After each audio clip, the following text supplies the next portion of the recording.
நான் உன் எல்லா போஸ்ட்டுக்கும் ஒருத்தவங்க ஐ லவ் யூன்னு கமெண்ட் பண்ணுறா, நீ அதுக்கெல்லாம் ரியாக்ட் பண்ணி வச்சிருக்க. ரியாக்ட் தானே பண்ணாங்க, திருப்பி ஐ லவ் யூ சொன்னாங்க. ஏய், அது எவ்வளோ பெரிய தப்பு தெரியுமா? மறந்துட்டு பாரு.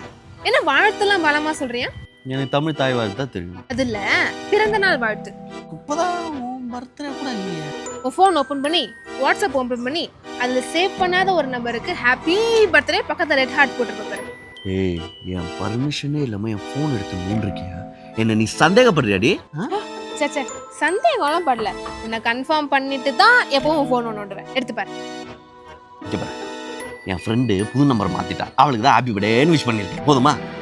உன்னோட எக்ஸ் நம்பரு ஒன்னை விட எனக்கு நல்லா மனப்பாடமாவே தெரியும். இப்போ நீ அவளுக்கு ஹாப்பி பர்த்டே நினைப்பலன்னா அவள் ஹாப்பியா பிறக்க மாட்டாளா? எங்களுக்கு ஒரு 2 வருஷமா பழக்க தோஷத்துல ஆரம்பிச்சிட்டேன். அதான் 2வது வருஷம் எண்ட்லயே அது முடிஞ்சு போச்சு இல்ல. இப்போ ஏதோ ஊரா முட்டு போடாட்டி நடுராத்திரில ஹாப்பி பர்த்டே நினைப்பிட்டு இருக்க. ஏய், வெறும் ஃப்ரெண்ட்ஷிப் தான், நீ நினைக்கிற மாதிரி லவ்லாம் கிடையாது.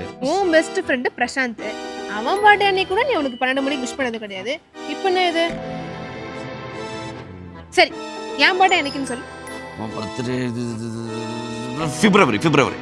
என்னைக்குன்னு சொல்லு. பிப்ரவரி மிட்டு. என் பர்த்டே கூட உனக்கு டக்குன்னு சொல்ல வரல.